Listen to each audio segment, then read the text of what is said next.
Return to Arkham City, a name almost synonymous with terrible remasters that absolutely butcher the original game's art style. This game's actually fairly underrated with just how bad it screws up basically everything else too. From having way more glitches, the most unstable frame rate known to man, the inability to up that frame rate to 60 FPS despite this being the case on the 1.0 build, and the aforementioned downgrades in the graphics department, it's safe to say that Return to Arkham City is on the lower end of the remasters out there. And what better way to compare it to the original than to put it side by side, both running at the same time using the same controller. Join me as we answer the question, can you beat Batman Arkham City and Return to Arkham City at the same time? The setup is very simple. In my PS5 sits Return to Arkham City with a Dualsense connected via Bluetooth. On my PC is the original Arkham City, with the same Dualsense connected via a cord. Doing this allows me to control both games at once, making this entire challenge possible. The rules are simple too. I must play and beat both games at the same time, but seeing as there's some very obvious loopholes, I've banned certain tricks and techniques that would make this challenge way too easy. Rule of 1. At no point am I allowed to restart the game from a checkpoint. Restarting from the last checkpoint makes it far too easy to sync up both games, which isn't ideal considering the entire point of this challenge is to see how I handle two games at once. On the other hand, what's stopping me from just ignoring one game altogether while focusing on the other one for an extended period of time? Well, Rule 2 is. Since Rule 2 is that I must always be at or very close to the same encounter in both games. Basically, I'm not allowed to just chill out in this hallway in one game while doing the entirety of the museum in the other. I always have to be within one room or encounter of the other game. You can obviously see Return to Arkham City down here, running at a very inconsistent 60 FPS, while I have the original game up here running at a consistent 60 FPS. For those who don't know, the 1.0 version of Return to Arkham City actually runs at 60 FPS, however inconsistent that frame rate may actually be. Basically, I wanted to make the video a bit more watchable and to save myself the headache of repeatedly switching between 30 and 60 FPS. You may notice a slight delay between inputs ranging anywhere from 1 to 4 frames. I think this has to do with latency differences between wired and Bluetooth connections, since the original game is usually about 4 frames ahead or 4 frames behind Return to Arkham. It's such a small difference that I didn't even notice it until I started editing, but I still wanted to mention it. And lastly, you can see the full, unedited run over on my Splinter Chalk Proof channel if you want proof that I actually did do the entire game like this. Now, with all that out of the way, let's get into the challenge. Starting out, I was tasked with taking care of these 6 thugs as Catwoman. While this may seem like no big deal considering how small the group is, believe me when I tell you that this is way harder than it looks. And I don't mean in the it's super difficult kind of way. I mean in the human brain is not physically capable of handling this kind of task kind of way. After getting my ass handed to me by these thugs, it became immediately clear that hard difficulty really wasn't the way to go. So I dropped it down to normal and then started the run properly. My first idea for combat was to focus on countering so I wouldn't get hit in either game. The big problem with this is that it's super inconsistent and often leads to dropping combos, which then leads to no damage ever being dealt. So I elected to go for a different strategy, almost completely ignoring one of the games. Basically, my entire strategy for most of the combat encounters in this run was to just start out by doing as much damage and getting as high of a combo as possible as I could in both games. Then, once I could see which one I was doing better in, I'd just focus on clearing that encounter while letting the other game beat my ass and hoping I didn't die. And once I was done in the one game, I'd just clean up what was left of the other before carrying on. Now, I didn't entirely ignore whatever game I wasn't focused on. Not only would just not trying to avoid damage at all get me killed very quickly, I was also able to thin out the numbers a bit on the other game and even capitalize on a few lucky combo buildups. Getting through the first Catwoman mission and moving on to Bruce's arrest, one thing was immediately made clear. Going into this, you may have thought the exact same thing I did, which is that I'd only become desynced from stuff like combat or predator encounters. You know, the more random elements of of the game. Well, imagine my surprise when I learned that desyncs happen almost instantaneously no matter what you do. For the entire run, I could never figure out quite why this happens. I don't know if it was different camera sensitivities, the camera starting in different positions, slight differences in movement speeds. I just couldn't figure it out. Of course, lag definitely played a role when traversing the overworld, but I could never make sense of the small desyncs like this. But we'll get more into this issue and how I overcame it later. For now, the main concern was getting the Batsuit so that we could truly start this challenge. Obviously, the first few thugs were easy given that they all go down in one hit, but after perfectly countering and knocking out Penguin in sync, it was time to take down these thugs and begin our platforming adventure. And this is where I quickly ran into an issue. Syncing up both games after fights is a lot harder than it may look. Not only could both characters be in completely different spots, the cameras could be pointing in completely different directions too. I tried everything I could, including the camera assist option, but nothing worked to realign the cameras. Because of this, it may become literally impossible to align both games without some very specific things happening, none of which are really options here. So I settled for the next best thing, trading between games. On the OG, I made my way up to the top, initiating this cutscene, at which point I was able to work on Return to Arkham. Then I just traded between each version, controlling whichever one wasn't in a cutscene until I could eventually sync them both up by getting to the cryptographic sequencer, aligning the cursors towards the center, and then scanning the Tiger encryption key at the same time. Following this cutscene, I did one more test to see just how bad the desyncing issue truly was. By gliding straight off this building and over to this Riddler trophy, I was able to see that while the desync wasn't terrible, it was definitely noticeable even over such a short distance. This was a challenge to overcome another time though, because it was time to save Catwoman and her two absolutely massive... I'm sorry guys, that's highly inappropriate of me to talk that way, I really shouldn't. What I meant to say was 4 massive breasts. Can't believe I almost lied to my audience, that would have been so irresponsible. A silent takedown on the armed thug dispatched of the biggest threat in the room, and drop attacking here made sure that both games were starting the encounter with roughly the same scenario. Things immediately became uneven though, since Batman got hit during this beatdown in the OG but not in Return to Arkham. For some reason, I began by trying to focus on both games at once, which although not really working the best, did result in me finishing both fights simultaneously. Objection! Overruled.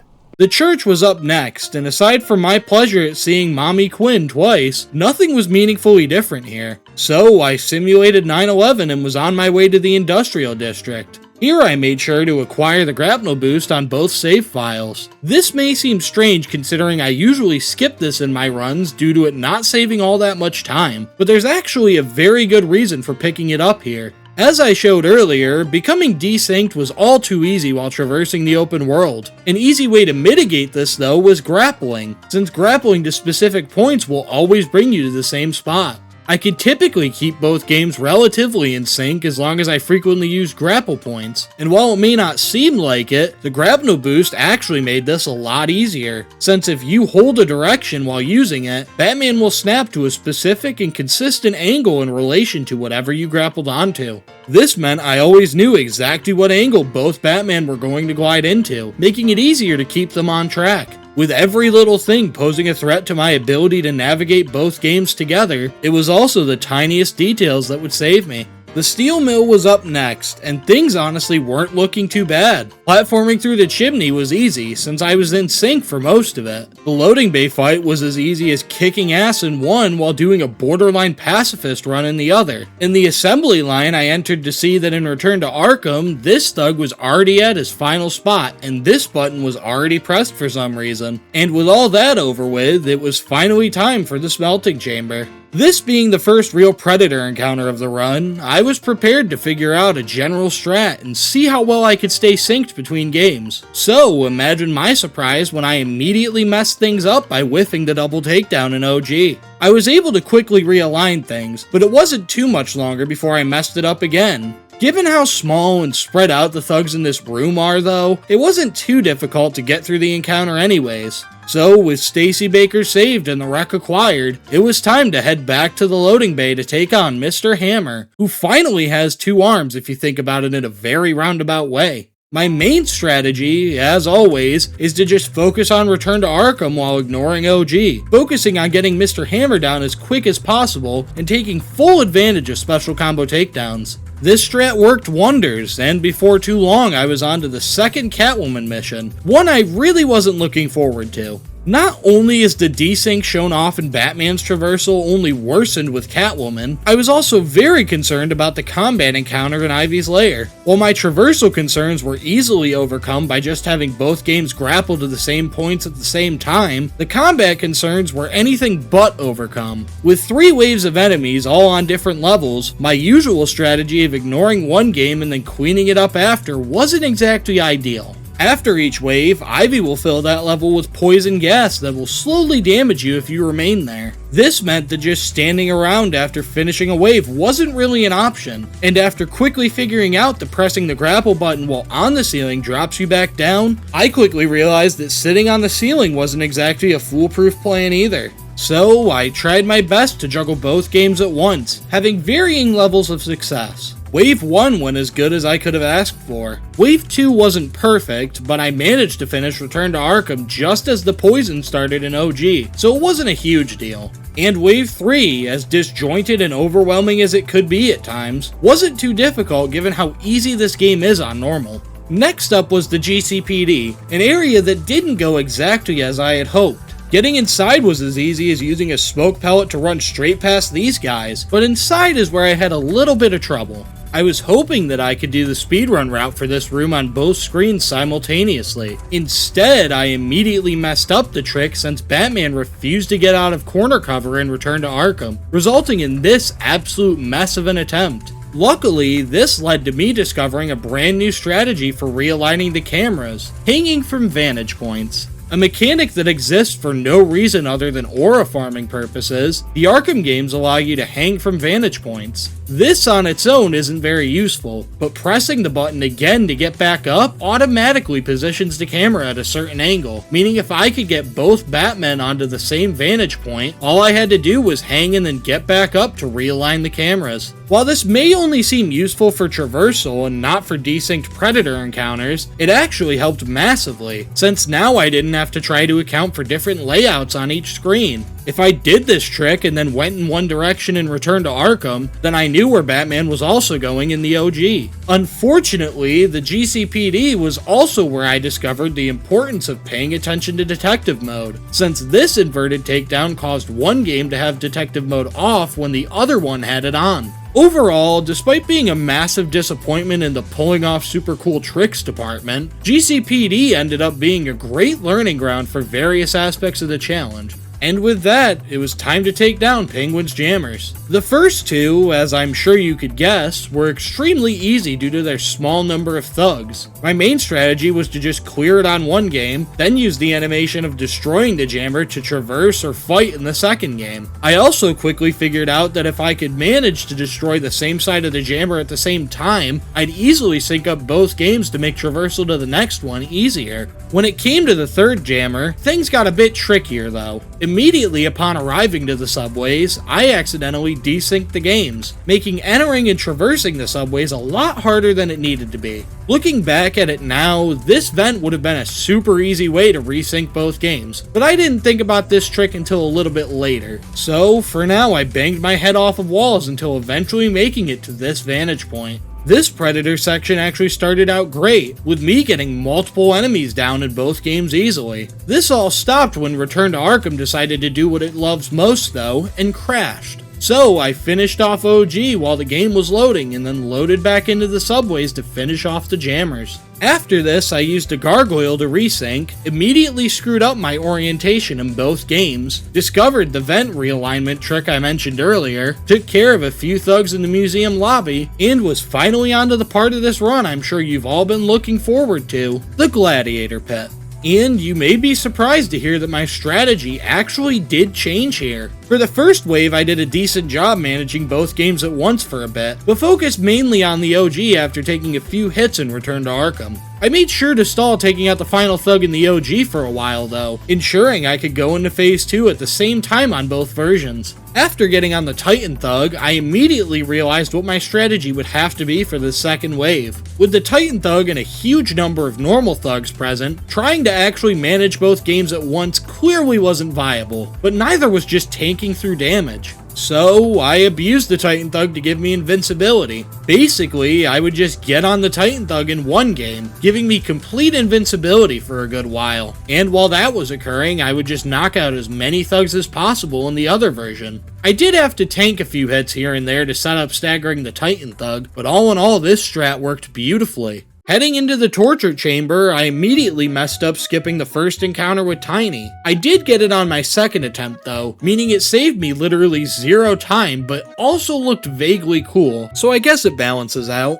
Sickle was the next order of business, and I really wish there was more to say here other than I had no real trouble with him. He truly is just an easier version of the Mr. Hammer fight. So after a quick beatdown session, it was time to head to the armory. And once again, things became quickly disjointed from just one botched grapple. In trying to get things back on track, I accidentally got spotted here and managed to lodge Batman into this small area and return to Arkham. This strat wasn't super useful now, but it would be monumental later on. With the numbers thinned out a bit in OG, I cleared the room out and returned to Arkham before doing the same in the OG, obtained the Disruptor, found out that fighting 2 sharks at once is not nearly as cool as you would think, and was on to Solomon Grundy. As disappointed as I am to say it, Grundy is yet another victim of this game's bosses being easy enough for little Timmy to defeat on attempt number 1. Not only does Grundy do basically 0 damage, he also gets instantly stunned by any damage, restores your health between each phase, resets the camera to a set position after each phase, and never gets back up if you stall beating him down. So basically, literally everything that could have made this boss fight hard in this challenge was done away with, making him by far the easiest boss of the entire run. Now it was time to chase this ninja in what was surprisingly not that hard of a platforming section, all made possible by the ninja patiently waiting for me to catch up and return to Arkham. I tried using the line launcher for a bit after acquiring it to see if it was viable to keep both games in sync, only to be disappointed once again that it unfortunately also desyncs the game. This is what mainly makes me think that the desync has something to do with camera sensitivity, but I still haven't tested enough to really be sure. Moving on to Wonder City, I made sure in this room to kill every thug as I usually do, although it was a bit harder to stay alive in the process. The Predator encounter that followed was fairly easy though. These thugs by the elevator made it easy to knock them out with remote-controlled batarangs in both versions. The last few thugs in OG gave me the most free Batclaw pulls I've ever seen, and the thugs in Return to Arkham weren't anything special either. So I ventured into Wonder City, scanned some robots, and was on to the Demon Trials. As much as I really didn't want this to be the case, it quickly became apparent that the only way to get through the Demon Trials was to kill Batman after each platform was reached, setting both games back to the exact same position. Without this, it would just be me doing the entire thing in one game before then switching to the other, since keeping both games in sync was just impossible in this section. And unfortunately, Raish's boss fight was relatively easy as well. Phase 1 was fairly simple, as the group of ninjas is very small and would go down extremely fast. Phase 2 was just a matter of dodging his various attacks and spamming the wreck, and although it could be somewhat difficult to avoid the attacks from 2 different Raishas at once, it wasn't too hard to manage both of them, and they didn't do much damage even if they did hit me. Phase 3 was even easier than Phase 1, since this phase introduces the cheese of running away to prompt a mass attack from the ninjas, letting me get in an easy special combo takedown. The only real danger here was not being able to dodge certain attacks in one game if the other had the mass attack going on, but even then, this was more than manageable. And Phase 4 was just a repeat of Phase 2 again, so enough said there. At the end of the fight, I ended up using an armor upgrade to ensure that OG Batman could take enough hits for me to finish the fight and return to Arkham, something that actually turned out to be unnecessary. But with Ra's finally taken down, I made my way through a few more encounters, rescued Quincy Sharp by actually making use of this electromagnet for once, and was on to the boss I'm sure you've all been waiting for, Mr. Freeze. And oh boy was this fight stressful. With the extremely limited environment, it was impossible to realign the cameras if they got desynced. So going in, I knew that I only had 1 or 2 takedowns before the fight would become extremely difficult. Starting out, I made sure to capitalize on the immediate electromagnet just beside his starting location. Normally, the next attack would be to run in front of this weak wall to set up some explosive gel, but this didn't exactly go as planned. With the OG now woefully out of sync with Return to Arkham, I had no choice but to try my best to get things back on track, something I somewhat was able to pull off, but not completely. This was also ruined by me stupidly getting greedy and going for 2 takedowns at once, sacrificing what little synchronicity I had for a botched attempt at dealing some damage. In addition to this, my detective mode was now desynced as well, adding an extra layer of difficulty to this already chaotic battle. From here, my strategy was simple. Focus on whatever game I could get a takedown in easier, while just hoping I didn't die in the other. At this point, I knew there wasn't much that could be done to avoid disaster besides just getting lucky, so leaning into that luck was all I had left. Eventually, I realized that putting one Batman in the grates would keep him a lot safer while I utilized the other one. This wasn't foolproof, as Freeze could still easily find me, but at least I wasn't just frantically running around the GCPD asking to be frozen solid. This strategy's viability in the OG was relatively short-lived, since almost immediately I used the Great Takedown for some easy damage without ever considering the repercussions for this. But after a silent takedown in the OG, another Great Takedown in Return to Arkham, and a line launcher kick in the OG, I beat down both Freezes and cemented my victory. And as chaotic as the fight was, it honestly wasn't that bad. Don't get me wrong, this fight was 99% luck. I lucked out by not being killed a billion different times. I lucked out by somehow still having time for beatdowns even after accidentally running away. I lucked out that Freeze is insanely easy to lose after being spotted. But because of this luck, the fight really wasn't that hard. But with Victor down for a nap and the Freeze Blast now in our hands, I went ahead and rescued Vicky Vale from Joker's snipers with ease, and was ready to pay my second visit to the steel mill. Heading there didn't go the greatest on my first attempt, but on the second try I got there easily. Not that things went well at this Predator encounter though. Blasting through the encounter in Return to Arkham, I was easily able to handle it in the OG without any fear of dying in Return to Arkham thanks to this railing, which for some reason can only be dropped off of using the B button. Traversing the cooling tunnels wasn't too bad. Even with the small camera desyncs, the Batclaw auto-targeting has a very generous range, making it very easy to grab the same anchor points regardless. The hardest part of traversing was actually whenever the ice rafts weren't being used, since I couldn't really control both line launchers or remote batarangs at the same time. But with a little persistence, I was done with the cooling tunnels and back to the smelting chamber, which had an extra roadblock for me this time. Normally, the danger of Predator encounters in this run is the ease at which I can be spotted in one game while doing something in another. If I want to take down a guy in Return to Arkham, I might get spotted in the OG while doing it. Because even though I look like a god gamer in Return to Arkham, my OG gameplay looks like I just handed little Timmy the controller. Now add on to this the danger of not even having to get spotted by enemies, since the mines littering the floor present an even bigger danger. Being harder to see, laid in unpredictable locations, dealing more damage, and still alerting everyone in the room to my presence, I had to take extra precautions to ensure I wasn't turning Batman's feet into nubs. What this really meant was that the strategy for this room was to be a coward, utilizing the Batclaw and remote-controlled batarangs to pick off enemies from afar. But this wasn't as simple as it may seem, since any move in one game was likely to get me detected in the other. What with that little Timmy dilemma I explained earlier. But by staying constantly on the move and being mindful of my surroundings, I managed to get through relatively easily and return to Arkham. Taking a couple of mines was unfortunately necessary to achieve success in OG as well, but the healing granted from the XP after the encounter helped me survive it with quite a bit left. In the assembly line, I murdered this thug with this mine for fun, before heading out to face one of the final major hurdles of the run, the Ghost Train. Heading into the fight, I made sure to have 3 upgrade points banked in each game so that I could heal mid-fight if I really needed to. It may not seem like it, but upgrade management was very important in this run, specifically because of sections like this. Due to the sheer number of thugs in this fight, I knew that my normal strategy of just ignoring one game while kicking ass in the other wasn't going to be viable. So, for the first time in a major encounter this run, I decided it was time to actually play the game.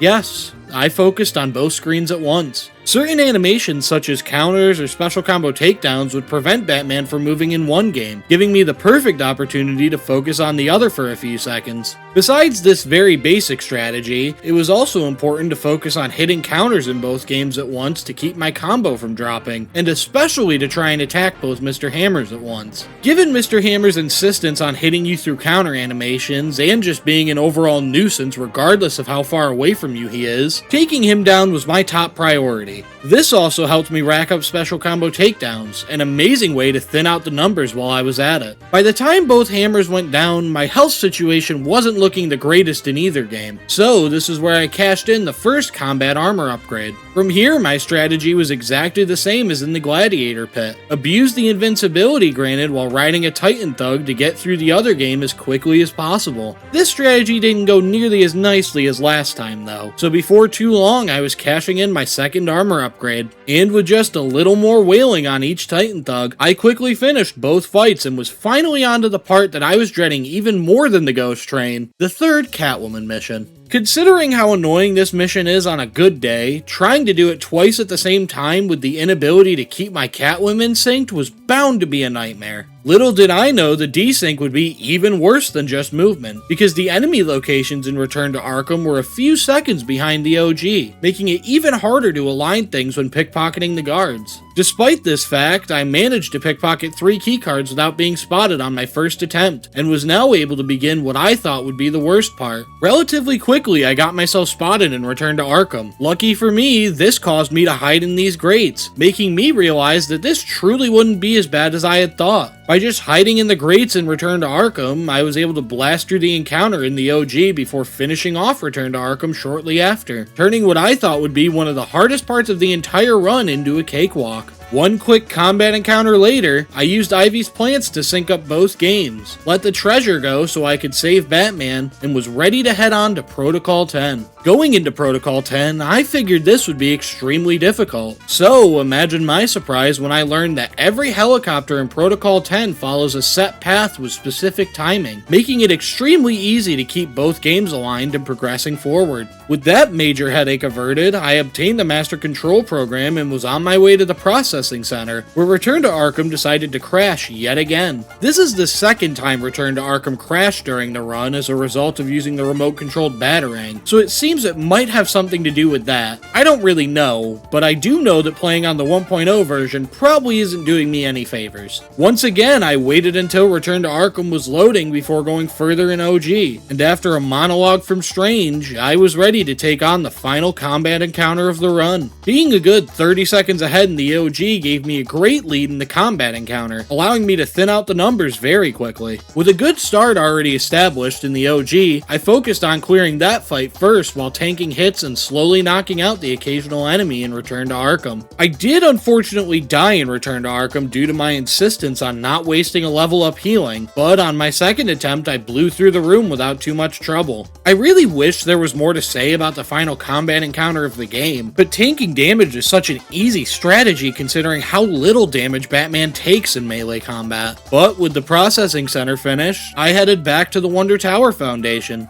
Due to the snipers, mines, and overall unfriendly layout of the room, I mostly stuck to using remote-controlled batarangs in the back claw to take out thugs without putting myself in any real danger. This also helped to keep both games relatively synced, since it was actually hard to put either Batman in danger this way. And despite a few hiccups here and there, I took everyone down without too much trouble, allowing me to begin my ascension of Wonder Tower. You may think this section would be extremely simple, since even though it's platforming, it's mostly mostly grappling and climbing along a linear path. However, I quickly found out that even the slightest desync in the camera would spell doom for this section, because if I fell down in one game, there was no getting back up without falling in the other. After a few failures and a complete resync of both games by getting myself killed by these thugs, I very slowly and carefully made my way up Wonder Tower. Step by step, grapple by grapple, I made it all the way up and once again implemented the strategy of hiding like a little bitch to avoid any and all danger. And once the final group of Tiger Guards was dealt with, all I had to do now was take care of Joker's snipers, defeat Clayface, and then move on to what would by far be the toughest challenge this run would face. As much as I tried to keep the games in sync to perform the really cool disarming of every sniper simultaneously trick, I unfortunately screwed up almost immediately and got Return to Arkham Batman killed. Not wanting to deal with the hassle of resyncing both games, I went ahead with the OG and dealt with all the snipers. I did have to take special care not to move Return to Arkham Batman too much though, since going too far from the Monarch Theater here does result in a mission failure. But after catching up in Return to Arkham by using this cutscene to my advantage, it was time to face Clayface, a boss I truly didn't have any strategy for. With the randomness of Clayface's attacks, the difficulty of keeping him on screen, and the various different moves you're supposed to dodge his attacks with, there was obviously no way to keep the games in sync. So I just spammed as many freeze blasts as I could, trying my best to avoid damage but tanking whatever I had to. The fight was messy. Half the time I couldn't even see what was going on, although the sheer chaos did help to create this really great line.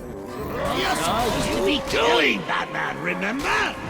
But without too much trouble, I got through phases 1 and 2, both at around the same time. Somehow glitched the game into having me target Joker for a second in Return to Arkham, and was on to phase 3. Unfortunately, I couldn't quite keep the rhythm up here and died in Return to Arkham, forcing me to start that fight all over again from the beginning. And while I didn't want to die in the OG just to resync the fights again, I did make sure to head straight back inside and Return to Arkham, creating truly one of the most chaotic experiences I've ever had in a video game. But through sheer willpower and my ability to tank hits, I eventually downed Clayface in the OG, and then got him right to the same point in Return to Arkham. A task that was actually a lot harder than you might think, since I had to fight the camera very hard to stop OG Batman from finishing the fight. And all of this allowed me to fail at syncing up this victory in a way that would have looked super cool and been so rewarding. But as disappointing as that was, there was still eternal hell waiting for us. Because before I could truly call this run a success, I had to take down Two-Face, the most miserable boss in the entire Arkham franchise. Even in a normal playthrough with no challenge attached, I typically have a hard time with Two-Face, so I couldn't even imagine what this was going to be like. And oh boy, did the bullshit level of difficulty here not disappoint. At first, I figured that I might be able to keep things relatively synced, since Two-Face tends to go to the same place after being damaged with some consistency, but that idea was quickly proven unviable. My next idea was to abuse combo bolas, which I found out in a Gadget's only playthrough of the game are an excellent way to stun lock Two-Face. Basically, if you perfectly time quick firing a combo of 3 bolas, you can deal damage to Two-Face without ever giving him the opportunity to alert his thugs that he's being attacked. There were 2 big problems with this plan though. The first is that this is obviously extremely hard to time, making it very unreliable at best. And the second is that I'd have to align both screens to be attacking him in the same spot with the exact same timing, while also getting lucky enough to have no thugs preventing me from approaching in the first place.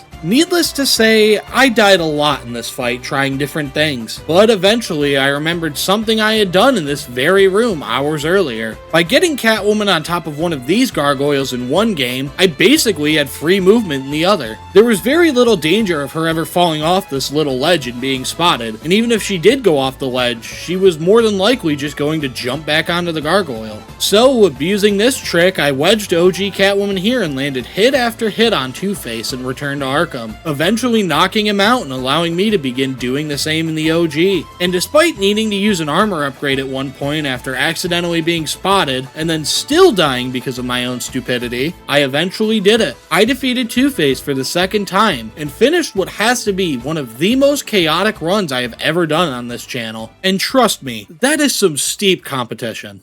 Overall, this challenge wasn't quite as difficult as I thought it'd be. Yes, there was a good number of deaths, and quite a few times where I needed to use armor upgrades to keep myself from dying, plus a lot of times I should have died, I just kind of lucked out. But overall, the challenge itself wasn't too bad. Normal difficulty allows you to tank a lot more damage than you'd probably expect, and despite the ease at which the game can desync, there was always a plethora of ways to keep the games moving alongside each other in the least smooth but still functional way possible. And Return to Arkham only crashing twice in almost 5.5 hours of playtime has to be a new record, so I even got lucky there. If you made it to the end of the video, thank you. Let me know if you want to see this challenge done in other games, as there's plenty of other games I'd love to do this challenge with. Be sure to like, comment, subscribe, or even consider becoming a channel member. Special thank you to channel members Raven Coleman and TJ Tracker. That's all I've got for now. See ya.